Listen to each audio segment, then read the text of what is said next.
কুরবানির পশু জবেহের নীতিমালা সুন্নাহ পদ্ধতি। নবী করিম সাল্লাল্লাহু আলাইহি ওয়াসাল্লাম যেভাবে কুরবানির পশু জবে করতেন, 1 নাম্বার, কুরবানির পশুটা ভালোভাবে বেঁধে পশ্চিম দিকে পা রেখে শোয়াতে হবে।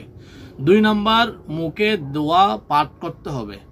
যেমন কোরআনুল কারীমের মধ্যে কিছু দোয়া আছে, আল্লাহুম্মা কুল ইন্না সলাতি ওয়া নুসুকি ওয়া মাহইয়ায়া ওয়া মামাতি লিল্লাহি রাব্বিল আলামিন লা শারীকা লাহু ওয়া বিযালিকা উমিরতু ওয়া আনা আউয়ালুল মুসলিমিন আল্লাহুম্মা মিনকা ওয়া লাকা বিসমিল্লাহি আল্লাহু আকবার।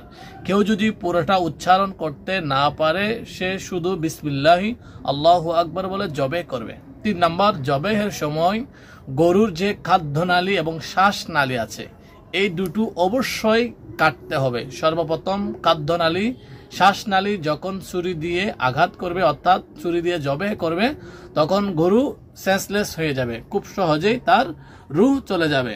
3 নাম্বার, মুসলিম শরীফের হাদিস, নবী করিম সাল্লাল্লাহু আলাইহি ওয়াসাল্লাম পশু জবেহের পূর্বে ছুরিটা ভালোভাবে ধারালো করে নিতেন।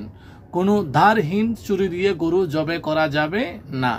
এরপরে নবী করিম সাল্লাল্লাহু আলাইহি ওয়াসাল্লাম পশু জবে করার পরে কিছু দোয়া পড়তেন, যেমন আল্লাহুম্মা তাকাব্বাল লাহু মিন্নি, আল্লাহ আমার পক্ষ থেকে আপনি এই কুরবানি কবুল